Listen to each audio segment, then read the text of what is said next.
Good evening and hello everyone. My name is Ravi Sani and I welcome you all to my YouTube channel R Square पाठशाला।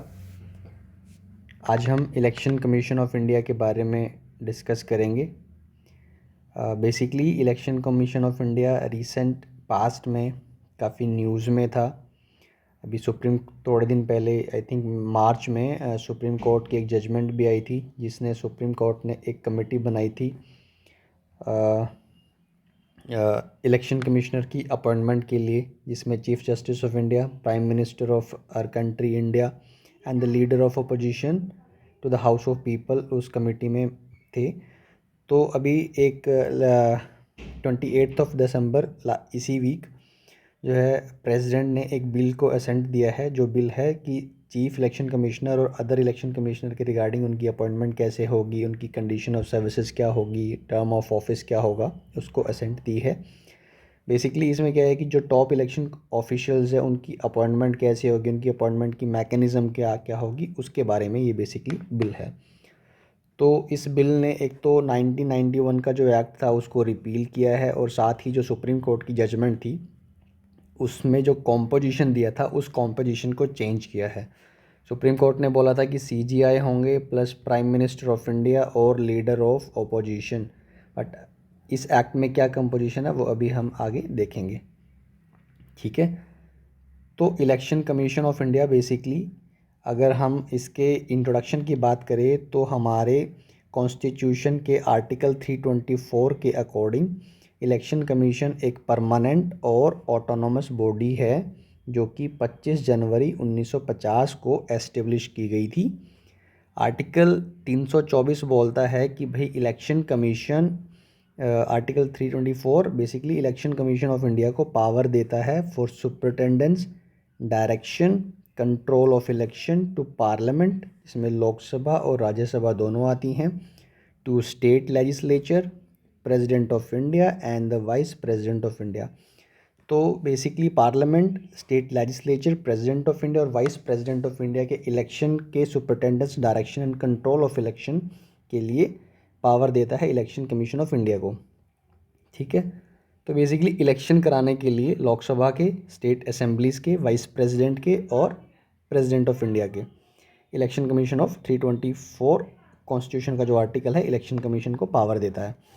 अब election commission देखिए यहाँ पे parliament मतलब centre के election भी करवा रहा है और स्टेट असेंबलीज़ के इलेक्शन भी करा रहा है, तो हम इलेक्शन कमीशन को ऑल इंडिया बॉडी जो है वो कह सकते हैं।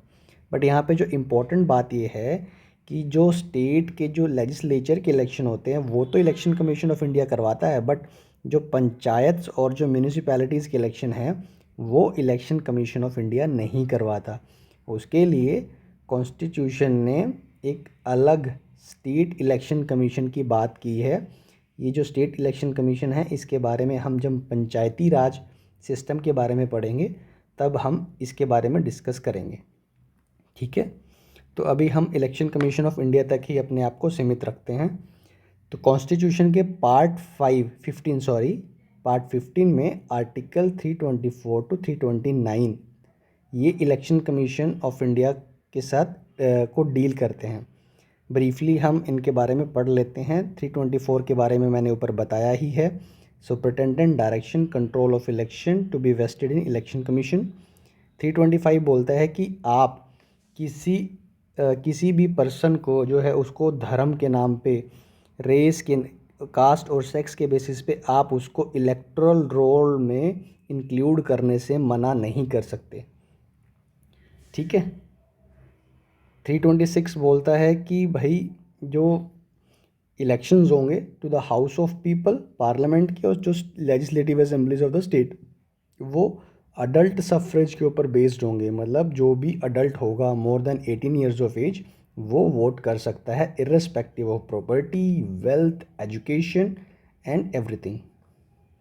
सो election will be based on adult suffrage. 327 क्या बोलता है कि पार्लियामेंट के पास पावर है कि वो लेजिस्लेचर के इलेक्शंस के प्रोविज़न को जो है प्रोविज़न बना सकती है और मॉडिफाई कर सकती है प्रोविज़न को। Similarly 328 power of legislature of a state to make provision with respect to election to such legislature. 329 bar of interference by court in electoral matters, कि जो इलेक्शंस होंगे उन इलेक्शन में कोर्ट इंटरफियर नहीं करेगा except by way of election petition. अगर किसी को इलेक्शन के बारे में इलेक्शन को लेके कोई कंप्लेंट है तो वो इलेक्शन पिटीशन डाल सकता है, तभी कोर्ट इंटरफियर करेगा, otherwise court can not interfere. ठीक है, तो ये तो था basic introduction election commission of India का। अब हम जानेंगे इलेक्शन कमीशन ऑफ इंडिया का कॉम्पोजिशन क्या होता है। तो ओरिजिनली जो हमारा कॉन्स्टिट्यूशन था उस ओरिजिनली बेसिकली इसमें सिर्फ ओनली वन इलेक्शन कमिश्नर की बात कही गई थी।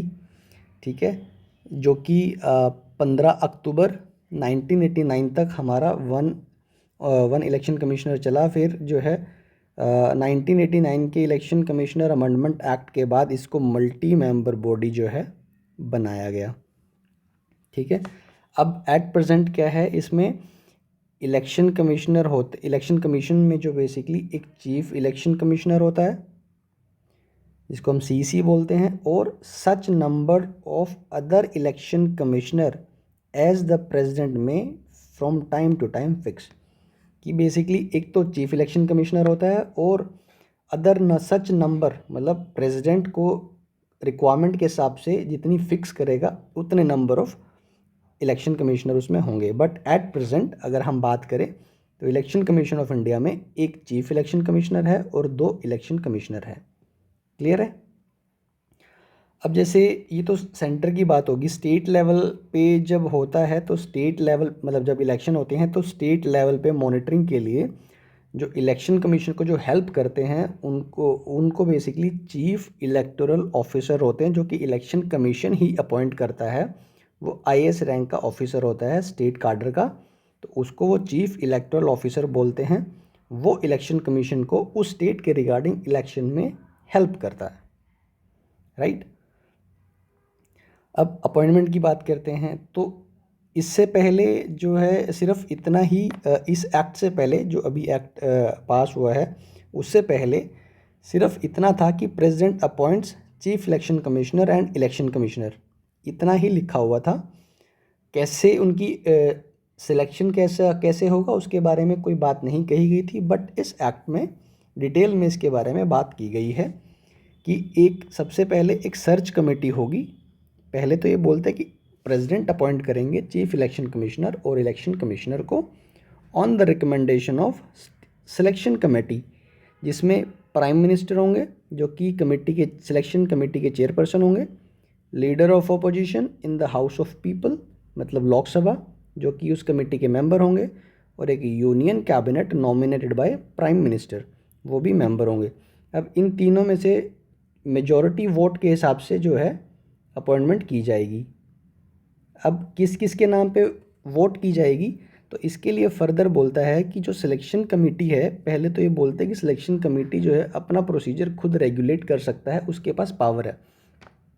ठीक है। अब जो सिलेक्शन कमेटी है, सिलेक्शन कमेटी के पास 5 नाम आएंगे, 5 नेम्स आएंगे। अब जो 5 नेम्स हैं उनको कौन सिलेक्ट करेगा, उसके लिए सर्च कमेटी की बात की गई है। एक सर्च कमेटी होगी which will be headed by minister of law and justice, और उसके अलावा उसमें जो है 2 ऑफिसर्स रहेंगे, मेंबर्स रहेंगे सेक्रेटरी रैंक के, secretary to government of India rank के। ये सर्च कमेटी जो है 5 नेम्स जो है सिलेक्शन कमेटी को देगी। अब सिलेक्शन कमेटी उन 5 नेम पे डिस्कशन करके जो है जिसको वोट करेगी 5 में से एक नाम पे, वो जो है उसकी अपॉइंटमेंट होगी फिर फर्दर आगे election commission as a election commissioner और chief election commissioner as the case में बी, और फिर प्रेसिडेंट उनको अपॉइंट करेगा। ठीक है, ये 5% की लिस्ट देंगे।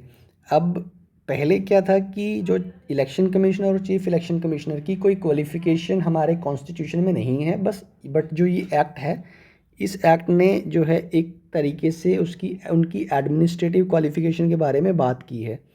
वो एडमिनिस्ट्रेटिव क्वालिफ़िकेशन क्या बोलती है, तो बोलते हैं कि जो 5 पर्सन सर्च कमेटी चूज़ करेगी वो 5 पर्सन का बैकग्राउंड क्या होना चाहिए उसके बारे में बात करता है। जैसे कि भाई ऐसे आदमी जो कि secretary to government of India की पोस्ट पे काम कर चुके हैं या फिर उस पोस्ट पे हैं और वो पर्सन ऑफ इंटीग्रिटी है और जिनको इलेक्शन की नॉलेज है और इलेक्शन के मैनेजमेंट और इलेक्शन करवाने का एक्सपीरियंस है।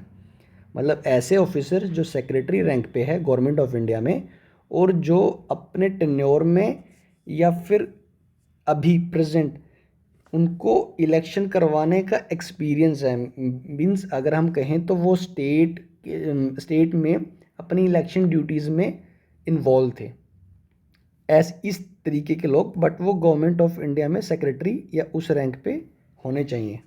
ठीक है, तो ऐसे लोगों की लिस्ट में से सर्च कमेटी 5 लोगों के नाम डिसाइड करेगी। फिर वो 5 लोग जो है सिलेक्शन कमेटी उन 5 लोगों पे डिस्कशन करेगा और कोई एक नाम चुनेगा। उनको फिर जो आगे फर्दर अपॉइंट किया जाएगा एज एन इलेक्शन कमिश्नर और चीफ इलेक्शन कमिश्नर। ठीक है, अब टेन्योर के बारे में भी कॉन्स्टिट्यूशन में कुछ नहीं लिखा हुआ है। ये पार्लियामेंट के द्वारा एक्ट के द्वारा ये टेन्योर फिक्स किया गया है, जो कि 6 ईयर्स, अपॉइंटमेंट के बाद 6 ईयर और up to the age of 65 year whichever is earlier. ठीक है, ये पहले भी यही था और अभी भी सेम है, बट ये कॉन्स्टिट्यूशन में नहीं लिखा है। ये पहले भी एक्ट द्वारा फिक्स किया गया था और अभी भी इसको एक्ट में ही सेम रखा गया, चेंज नहीं किया गया। और ये मेंबर जो हैं दोबारा री अपॉइंटमेंट के लिए एलिजिबल नहीं होंगे। सपोज़ कोई केस आया है कि भाई पहले इलेक्शन कमिश्नर था, 2 साल के बाद उसको चीफ इलेक्शन कमिश्नर अपॉइंट कर दिया गया, तो ऐसा नहीं है कि वो चीफ इलेक्शन कमिश्नर होने के बाद 6 साल तक करेगा या फिर 65 ईयर्स तक। दोनों का एग्रीगेट टेन्योर कि जब वो इलेक्शन कमिश्नर था प्लस चीफ इलेक्शन कमिश्नर जो बना, दोनों का मिला के 6 ईयर से एक्सीड नहीं होना चाहिए। ठीक है, दोनों का एग्रीगेट टेन्योर इस क्राइटेरिया के हिसाब से होना चाहिए। तो सैलरी की बात करते हैं, जो इलेक्शन कमिश्नर है उनका स्टेटस और जो सैलरी वो रिसीव करते हैं वो सुप्रीम कोर्ट ऑफ जज ऑफ सुप्रीम कोर्ट की इक्वलेंट होती है। अब रिमूवल की बात करते हैं। रिमूवल में क्या है कि मेंबर्स, इलेक्शन कमिश्नर और चीफ इलेक्शन कमिश्नर वो रिज़ाइन कर सकते हैं प्रेसिडेंट को एड्रेस करके, या फिर उनको कभी भी जो है रिमूव किया जा सकता है एक प्रोसीजर फॉलो करके। वो प्रोसीजर क्या होगा, जैसे सुप्रीम कोर्ट के जज को रिमूव किया जाता है, सिमिलर प्रोसेस को फॉलो करते हुए जो है इलेक्शन कमिश्नर को रिमूव किया जा सकता है। ठीक है, और जो चीफ इलेक्शन कमिश्नर को रिमूव किया जा सकता है similar to the removal of supreme court जज बाय पार्लियामेंट। अब इलेक्शन कमिश्नर का रिमूवल कैसे होता है, वो रिमूवल होता है on the recommendation of chief election commissioner. Clear है, रिज़ाइन तो कभी भी कोई भी कर सकता है प्रेसिडेंट को एड्रेस करके। चीफ इलेक्शन कमिश्नर को सुप्रीम कोर्ट के जज की तरह पार्लियामेंट द्वारा रिमूव किया जा सकता है और अदर इलेक्शन कमिश्नर को चीफ इलेक्शन कमिश्नर की रिकमेंडेशन पे रिमूव किया जा सकता है। ठीक है, अब कुछ लिमिटेशंस हैं, लिमिटेशन जो कि कॉन्स्टिट्यूशन में नहीं दिए गए। जैसे क्वालिफ़िकेशन की मैंने बात की, कॉन्स्टिट्यूशन कोई किसी क्वालिफ़िकेशन के बारे में बात नहीं करता है। जो भी क्वालिफ़िकेशन है वो पार्लियामेंट के एक्ट में लिखी हुई है। Though it's a constitutional body but the qualifications are not mentioned in the constitution itself. एक तो लिमिटेशन ये है। दूसरी लिमिटेशन है कि term of member is not mentioned in the constitution, जैसे 65 year or 6 years whichever is earlier, that also has been provided by the act of parliament, not mentioned in the constitution। और constitution में ये भी है कि ये इन members को election commissioner या चीफ इलेक्शन कमिश्नर को रिटायरमेंट के बाद गवर्नमेंट द्वारा अपॉइंटमेंट के लिए कोई रिस्ट्रिक्शन नहीं है। गवर्नमेंट उनको इलेक्शन कमिश्नर या चीफ इलेक्शन कमिश्नर के टेन्योर के बाद दोबारा अपॉइंट कर सकती है, मे बी गवर्नर की पोस्ट पे या कहीं पे भी अपॉइंट उसको कर सकती है। तो ऐसी कॉन्स्टिट्यूशन में कोई लिमिटेशन, ऐसी कोई मेंशन नहीं है कि वो नहीं कर सकती। तो ये लिमिटेशंस हैं। अब इलेक्शन कमीशन की पावर और फंक्शंस के बारे में बात कर लेते हैं। तो बेसिकली पावर जो है इलेक्शन कमीशन की वो रिप्रेजेंटेशन ऑफ पीपल एक्ट से भी आती है। तो हम पावर और फंक्शंस को ब्रॉडली दो कैटेगरीज में डिवाइड करते हैं, एक administrative, second advisory jurisdiction and quasi judicial functions. तो जैसे एडमिनिस्ट्रेटिव में क्या हो गया कि भाई इलेक्टोरल कॉन्स्टिट्यूंसीज के टेरिटोरियल एरियाज़ को जो है डिटरमाइन करना डिलिमिटेशन कमीशन के बेसिस पे, ये एडमिनिस्ट्रेटिव काम हो गया। जो इलेक्टोरल रोल है उसको प्रिपेयर करता है, रेगुलरली अपडेट करता है, और जो एलिजिबल वोटर्स होते हैं उनको रजिस्टर करता है, ये एडमिनिस्ट्रेटिव फंक्शंस हो गए। पॉलिटिकल पार्टीज़ को रिकग्नाइज़ करता है, उनको सिंबल्स देता है, ये एडमिनिस्ट्रेटिव फंक्शंस हो गए। लेवल प्लेइंग फील्ड इलेक्शन के टाइम में बिटवीन पार्टीज़, इसको इंश्योर करता है ताकि फ्री एंड फेयर इलेक्शन हो सके। किसी रूलिंग पार्टी या किसी पार्टी जो इन्फ्लुएंशियल पोजीशन में है उसके अंडर उसकी तरफ सारे इलेक्शन ना झुक जाए, फ्री एंड फेयर इलेक्शन करवाता है। और मॉडल कोड ऑफ कंडक्ट को जो है ऑब्ज़र्व करवाता है, स्ट्रिक्ट ऑब्जर्वेशन, मतलब इसको इम्प्लीमेंट करता है मॉडल कोड ऑफ कंडक्ट को with the help of political parties. ठीक है। Then in election schedule decide करता है कि इलेक्शन कब होंगे, कैसे होंगे, बाई इलेक्शन होंगे या जनरल इलेक्शन होंगे, उसके शेड्यूल को डिसाइड करता है इलेक्शन कमीशन। तो ये तो थी important administrative powers and functions of election commission of India. Now we will discuss about advisory jurisdiction and quasi judicial functions. इसमें बेसिकली जो पोस्ट इलेक्शन डिस्क्वालिफिकेशंस होती हैं सिटिंग मेंबर्स ऑफ पार्लियामेंट की या फिर स्टेट लेजिस्लेचर की कि वो कन्विक्ट हो जाते हैं, या फिर जो other disqualification representation of people act में मेंशन्ड है, उन ऐसे केसेस में एडवाइजरी जुरिस्डिक्शन होती है। और ऐसे केसेस में जो ओपिनियन होता है कमीशन का वो बाइंडिंग होता है प्रेसिडेंट को।